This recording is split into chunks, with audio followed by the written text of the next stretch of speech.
This is the Builders Business Success Podcast for builders who want to attract more quality clients who aren't price-focused, eliminate cash flow pressure, and get paid for every quote. Here's your host, Mick Hawes.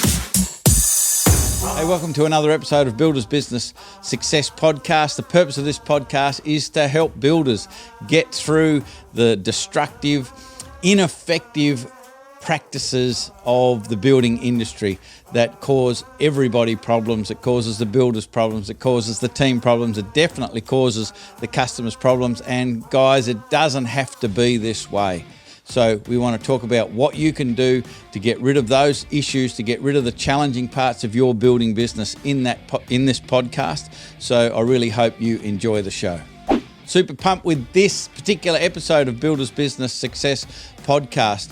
Talking to one of our Builders Business Blackbelt members. His name is Andrew Quadrio.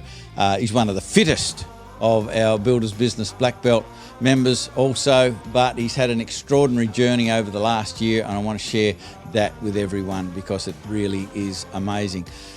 Again, I did happen to just stumble across one little pearl of wisdom this week, and we were able to capture that in the What Did I Say episode in this episode of Builders Business Success Podcast. And I've got a really cool book review for you, and you do not want to miss this. It is an absolute life changer. He's an amazing guy, the author of this book, Australian, and we had him speak with our Builders Business Blackbelt group earlier this year, and they absolutely loved him. He's an amazing guy. Can't wait to talk to you about that. So let's get on with the show. Okay, it's time to have a chat with one of our Builders Business Blackbelt members. His name is Andrew Quadrio.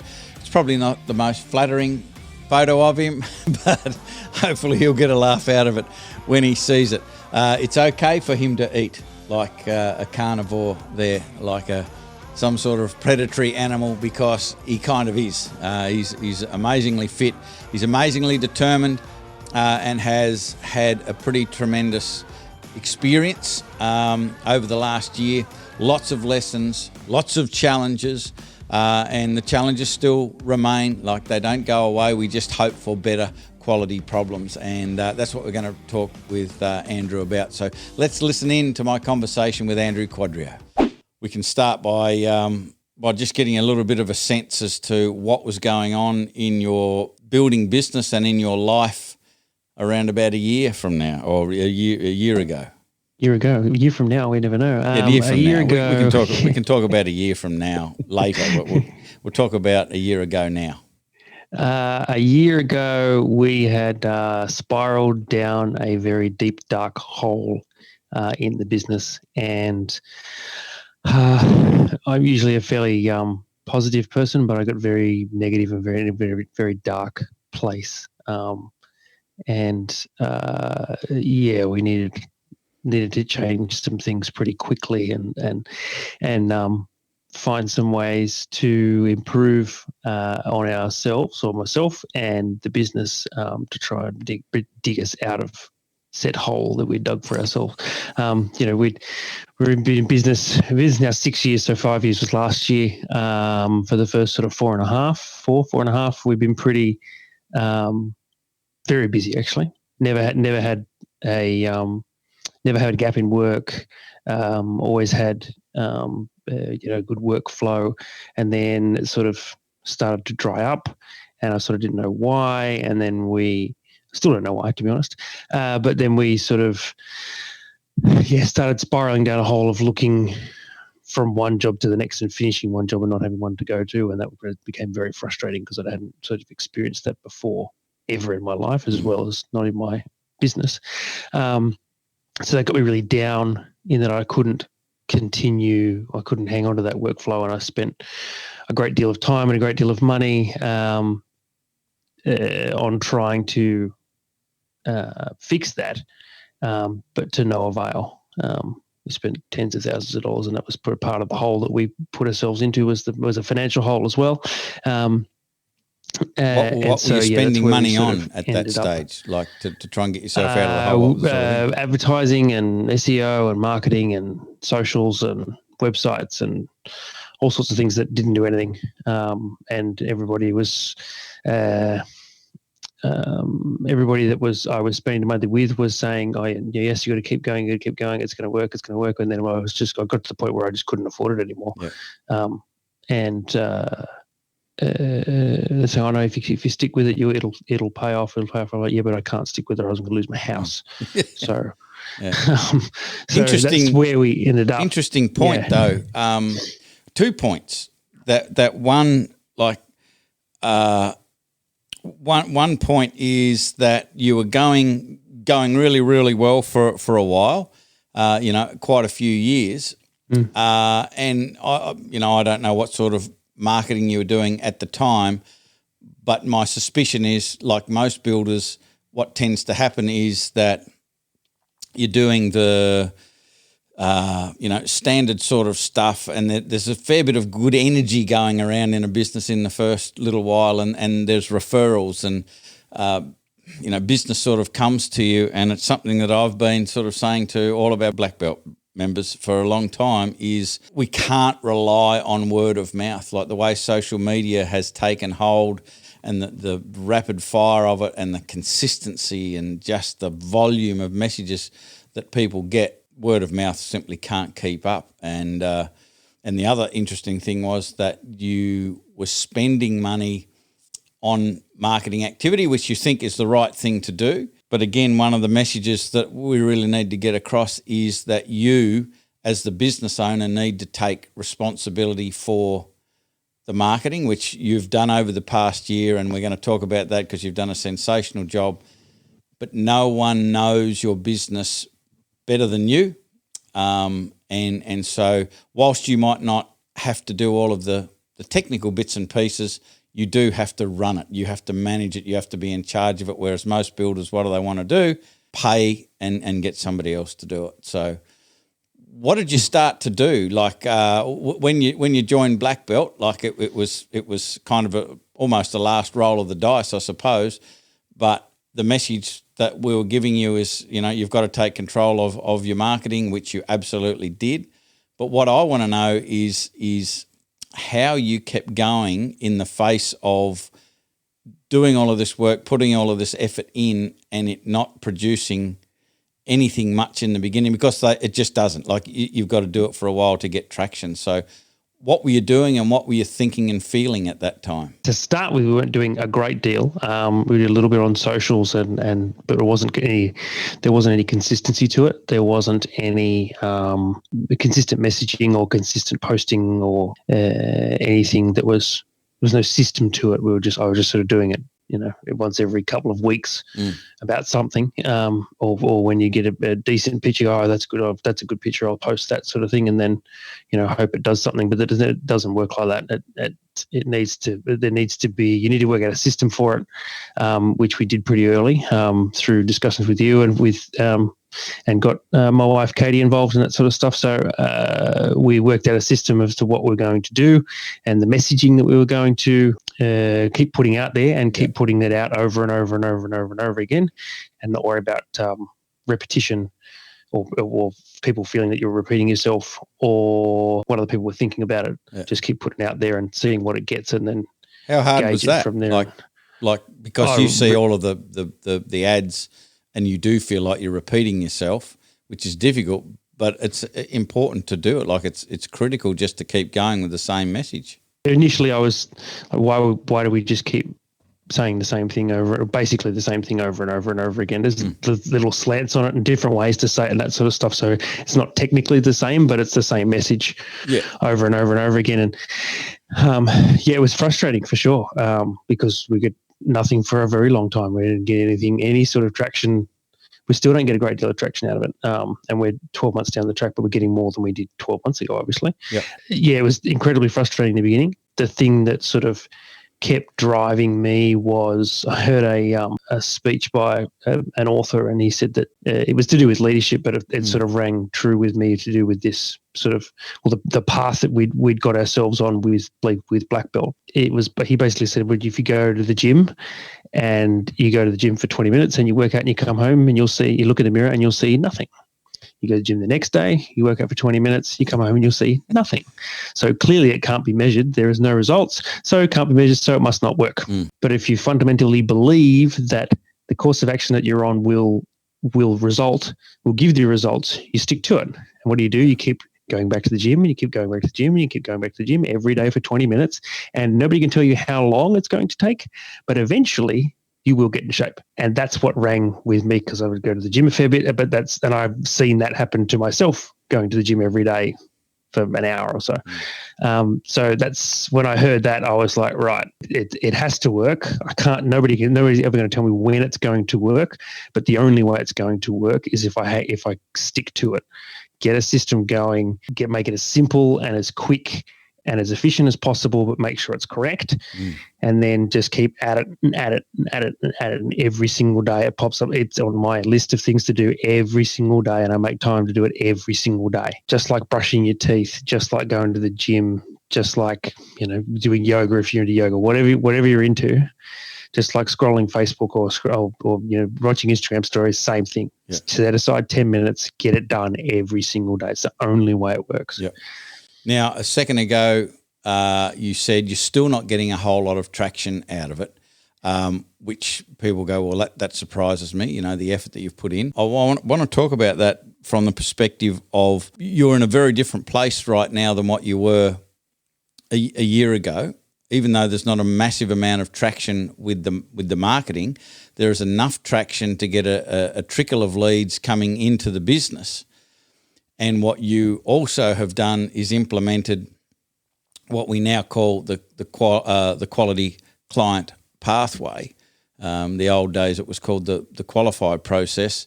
And one of the things that I've seen you absolutely go to town on is your ability to listen and communicate really effectively.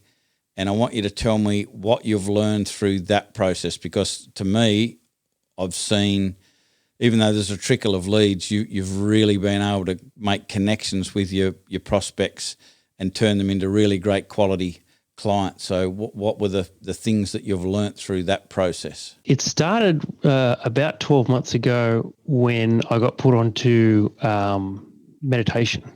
And one of the other guys in the group, Elliot, thanks mate, mentioned it at an intensive, the first intensive that we attended last year in July, and he said, I'd do this every night. Why don't you give it a go? I said, I want to give it a go. There's a free trial. Great, no worries. This is a 14-day free trial. Anyway, took the free trial, and after the 14 days, I paid for the lifetime membership. Wow. Because I was like, this is so you're convinced. Yeah. Even 10 minutes a day for 14 days, put me onto it straight away. I was like, right, I've already noticed slight differences in myself that I've noticed, and I'm still trying hard, but I wasn't a very sort of conscious of my own feelings. That sort of push them aside as a big tough chippy, and a builder, you just push them aside and just keep hammering, keep work. So I just sort of pushed them aside, and through the first 14 days of meditation every day, I just sort of noticed that I was noticing things that I was doing, and I was like, oh, maybe that's because of that. So I just keep going. So yeah, I've been doing it every day, pretty much every day since. I think I've missed maybe 4 or 5 days. A couple of them was because we were stuck with bushfires and no internet and no electricity for 3 days over Christmas, if you can believe it. It was only that long ago. That's just weak. So that was my excuse. So yeah, it started with that, and that has now led me that I've been able to practice in front of more prospects, actually noticing when I'm not listening or noticing when I'm really listening to someone, and the importance of having your prospect feel like that they've been listened to and feel like that you as the builder understand their issue, and not necessarily give them a solution for it, but just understand what they've said, be able to offer to alleviate their concerns, their frustrations and their fears to do with the project. They really you can really see this wash of, like someone has grabbed them, they're drowning, and you've grabbed them out of the water and pulled them out, and they've gone like this sort of thing. You can actually watch the relief come over their relief. That was what I was looking for. Relief come over their face as you speak to them. and convey back to them what they've said. So little things like mirroring their language and their body language, repeating back what their last 3 words that they've said. It really makes them feel understood, and it gets it going in my head too. It really ingrains it in my head as to what they're saying, and then making sure that I check in throughout that entire initial meeting, make sure that we've got everything. Is this, even if I'm halfway through a topic, okay, we've got this, and this, that we're on the right track. Yep, cool. Okay, let's continue, sort of thing. And that's sort of the honing of the skills in our initial meeting with a client has really helped me understand their issue, so we can try and formulate the best project for them to solve their problem and solve their issue in their home. And it's also helped them understand that we do things differently. If you follow the process we've got, you're going to end up with a good result. Everybody's going to end up with a good result because we're all on the same page. So every day in Builders Business Blackbelt, we have what's called a momentum call, and our guys get involved in that call. It's a Zoom call. Quite often they're up on scaffolding or on the job site somewhere, still with the tool belt on, communicating with us their wins, their lessons, and their questions. And every so often I come up with a pearl of wisdom. And if we're fortunate to have the cameras running, we capture that and we share it with you in this segment here. And it's called What Did I Say? So let's listen to what I said. I go through waves of that, like waves where I think I've got my shit together, and then something happens and a problem, in the program or in the group or whatever happens, and you've got to change things, and then you're trying to learn new things and implement new processes and whatever to the business, and it ends up, getting up early and staying up late, as well as getting everything else done. It just comes down to constantly refining your skill on the application of priorities. So I think there's a couple of ways or a couple of things you need to think about it. One is grouping activities is really important. So obviously if you've got things that you need to do on site, you do them all at site. But something that I would just think about is, are there working on the businesses or office type activities that are more critical than some of the things that you do on site? Because I think you can fall into the trap of saying site stuff is the priority, but that might not be the true. It might be certain activities on site are the priority rather than anything to do with just being on site. So in this week's book review, in this episode's book review, I want to talk to you about the Resilence Project. In Builders Business Blackbelt, we have a connection with a chap by the name of Angus Morrison. He's an accountant, and I was having a chat with him one day, and he said, I've read a really great book, you should read it. And I downloaded a copy from audible.com.au of the Resilence Project. I've never heard of Hugh Van Cuylenberg, never heard of the Resilence Project, and it was one of those books that I just couldn't stop listening to. And it tells the story of Hugh's life, his sister with an eating disorder, Hugh's trips overseas and working with underprivileged kids, and learning about the mindset that really can be profound and impactful for anybody who listens to this book. It really is an amazing book. Funny stories, sad stories. 1 minute you're laughing your head off, the next minute you're bawling your eyes out, and it's just so full of lessons. And Hugh also outlines a practice, a simple practice that you can do every day that's all around mindfulness and gratitude and empathy. I probably got them in the wrong order. I think it's gratitude, empathy and mindfulness, because he calls it GEM. And it is something that you're probably going, well, what's that got to do with building? It's got nothing to do with building, but building any sort of business is all about the mindset. Everything begins and ends with mindset. And if you grab this information and you put it into your daily routine and start to look at what you can be grateful for, if you can start to have empathy for the people around you, the suppliers, the subbies, the team, the prospects, your clients, it really changes your approach. It changes your energy. It changes your decisions. It changes your thinking. And when your thinking changes, it changes your actions, your responses, your behavior, and then the results that you get. It's super powerful. It's super simple. Hugh is so fun to listen to. He's a really great storyteller. We had him speak to our Builders Business Blackbelt members earlier this year, and they absolutely loved him. And he's got a book that you can get, not this book, but like a diary system that you can get, and it helps you get focused on what you can be grateful about and really start to think about things in a different way. Super powerful, super life-changing. Can't recommend this highly enough. There's a ton of videos out there also from Hugh, but get a copy of this book. It's called The Resilience Project by Hugh Van Cuylenburg. You will not regret this decision. It's one of those books you can listen to over and over and over again, and it's one of those books you can't put down. So grab yourself a copy. Love to get some feedback, what you thought about this book. So obviously, you know, being in Black Belt, we promote the whole charge for quote scenario, but and you did that kind of pretty much from the start. You started to do that pretty much from the start. Since implementing the whole, you know, listening and sort of not interrupting and being calm and really trying to understand from their perspective and all that sort of stuff, what have you noticed in as much as how does the client respond differently? What's the experience or the energy, the environment like now when you're talking about there is a fee for this proposal versus when you first started doing it? They don't run for the hills, that's for sure. No, they're more than happy to jump on board with it, and it's sort of it doesn't matter. The fee varies depending on how big the job is and how much information we need to get for them, and how much consultation work we're going to do for them, how many consultants we're going to bring in for them, architect, engineer, bushfire, environmental consultants, that's a survey, that sort of stuff. It varies for us greatly too.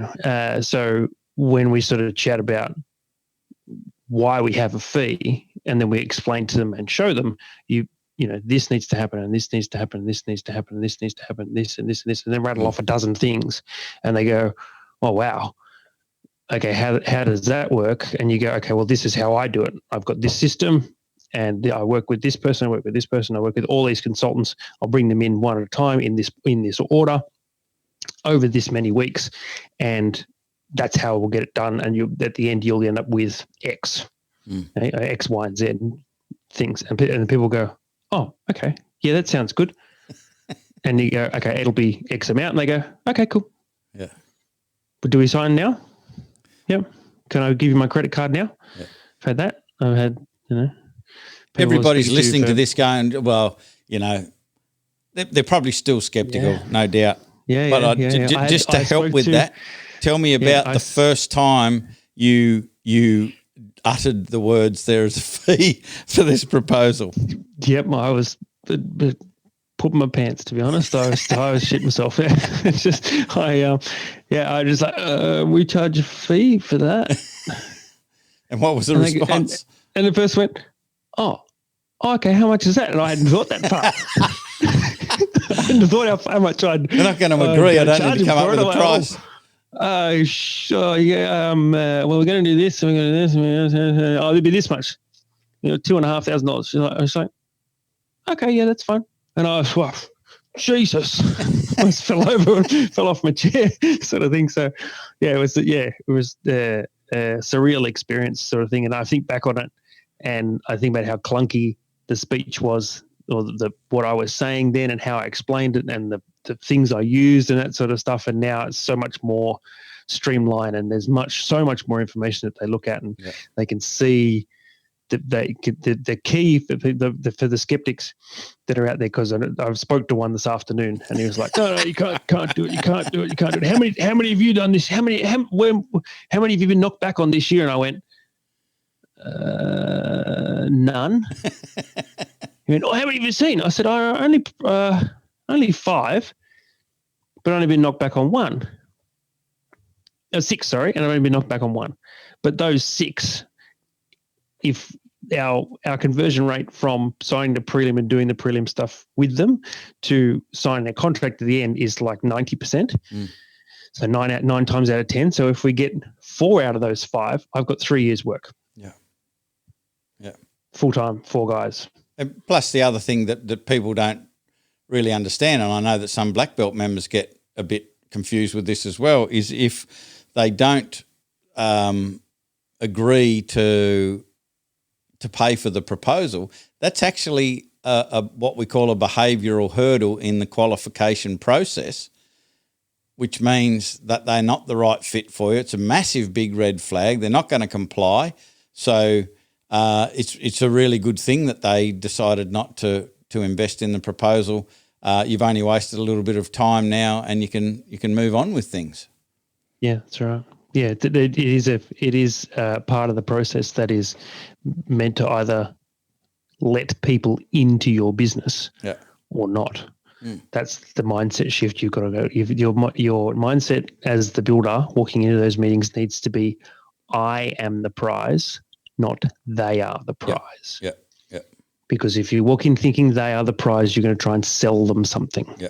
If you walk in thinking I am the prize, you're going to show them all the value you can bring to them through your process.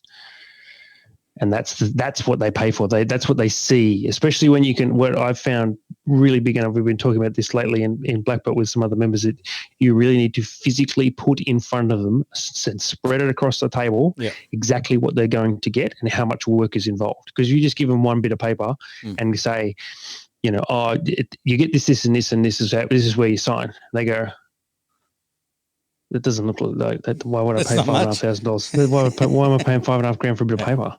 Get it and spread it all over the table. That's right. When they come to you and they haven't got anything, so they just come to you and say, we just want to put a room on the back of the house, or we just want to put 6 bedrooms and 6 bathrooms and 4 kitchens and on the property, as well as $500,000 in landscaping and blah, blah, blah, blah. Don't laugh, it's happening at the moment. And they haven't got anything drawn, or it's just in their heads. And you go, okay, well, you need this, you need architect, you need engineer, and you need bushfire, and you need environmental, and you need a survey, and you need an arborist report, and you spread it out across the table in front of them, and they go, oh, wow, how am I going to do all that by myself? I'm busy enough with 4 kids and work and COVID and blah, blah, blah, blah, blah. And then you go, okay, this is how we do it. I'm going to bring this person in, then we're going to do this, then we're going to do this, then we're going to do this, and it's going to take this long for this, and you explain your process of how you do it, because builders can do that. That's our job. Like, it's not something that's unique to me. It's not something that's our job. We get buildings ready for building. And if you explain how you're going to do it for them and make it look easy, then they go, okay, cool. And you go, it's X amount. And they go, yeah, okay, cool, no worries, it's fine. Yep. Absolutely brilliant. I know that there will be people that want to spy on you, and I encourage people to spy on you, like spy on the information you're putting out there, the way that you put your videos together, and the way that you're putting your content out on the various different platforms. Where do people find you? What do we look for to start stalking you and spying on how you're doing things? Sure. Our major content platforms are Instagram and Facebook. So if you just search Quadrio Building Services, Quadrio Building Services on either of those platforms, you'll see our page, like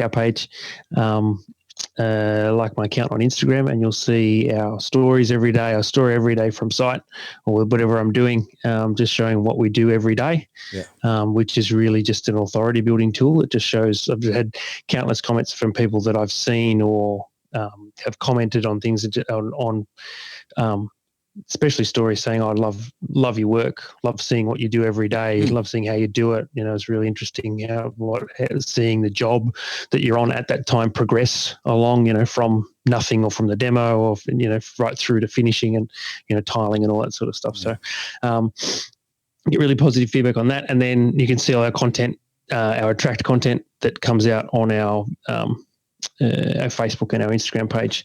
And then now we've got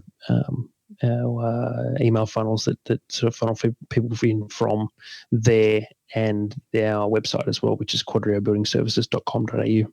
Cool. Mate, can't thank you enough for coming back again. That's all right. I think it was a better conversation this time. Second time round. than it was the first time, even though the first one was really good. But thanks very much. I'm looking forward to the next years with this, because you're absolutely committed. You're doing great stuff, and I really admire the commitment that you've got to prioritising the working on the business rather than just in the business. Lots of people talk about that all of the time. Very few people do it. So really cool. Thanks for sharing your story and your expertise with us. It's been absolute gold. That's all right. No worries at all. Talk to you again soon. Thanks, mate. Talk soon. Monday, Bye. Probably. Yeah. I'm on holidays. That's no excuse. I have to take my computer. That's right. Okay, so what should be, or what do I think is the biggest takeaway that you can take from this episode of Builders Business Success Podcast? In my mind, it really is all about the discussion, the conversation I had with Andrew Quadrio. And running any sort of business, in particular a building business, can be tough. And there's ups and downs. And the real key to it is basically never giving up. And I think the mindset shift that really makes the big difference is understanding that there are wins and what most people would say there are losses. You win sometimes, you lose sometimes. And I think flicking that switch and changing the L for a loss to L for a lesson can really make the big difference. So that way, every day we can have some wins, but also getting a lesson is a win.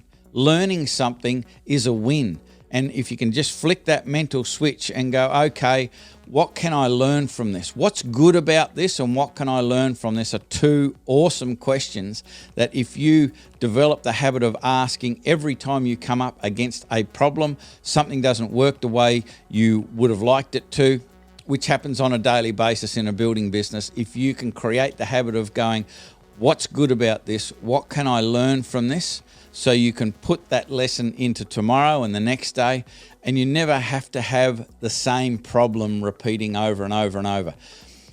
The key with everything that we talk about in Builders Business Blackbelt is that there will never be a situation where there are no problems. All we can hope for is a better quality of problem. In our discussion with Andrew, the problem he had in the beginning is, I've got no work. That's not a great problem. The problem he's dealing with right now is, how do I deal with the amount of work? How do I manage it? And whilst that is a problem and it's frustrating, it's a better quality of problem than not enough work. So what we're trying to do is learn from our experiences every day by asking those two questions. What's good about this? What can I learn from this? And if you don't get the answer, don't stop asking the question. Keep asking the question. That's the secret. If you keep asking the question, don't worry about whether you're getting an answer or not. Like, forget about trying to force the answer. Just keep asking the questions. You'll start to get some answers, and you will blow yourself away with what sort of answers, solutions, and ideas that you'll come up with when you ask those sort of questions. So that's it for this episode of Builders Business Success Podcast. I hope you got a lot of great information, great value, great ideas out of this episode. We find that with answering questions, it quite often creates a whole lot more questions. How do I do that? What does it mean? How can I implement that? How can I do that in my particular business? So what I want you to do is lean on us. I want you to reach out. I want you to schedule a call so we can have a chat and figure out how we can help you with the issues and challenges with your building business. So all you need to do, if you're watching this on our Builders Business Blackbelt website, there's a button underneath the video. You just need to press that button. That'll take you to a small form. Fill that out. We'll jump on a call. We can point you in the right direction. There's a ton of free and inexpensive resources we can point you towards, and it can make a big difference in a short amount of time. It's just a matter of you putting your hand up and taking that action. So press the button. Let's get on a call. If you're listening to this, the audio only version, all you need to do is navigate to buildersbusinessblackbelt.com.au. You'll see the big orange button in the middle of the web page there. Hit that. Same process. Fill out the form and we'll be on a call before you know it. So as I said, hope you enjoyed this episode of Builders Business Success Podcast. We'll be back again with another episode. Before you know it, I look forward to talking to you then. I'm Mick Hawes, Builders Business Black Belt. Bye for now. Okay, that's the podcast. If you have a question or want to know how Mick can help with your building business, email your request to mick@buildersbusinessblackbelt.com.au. Do it now.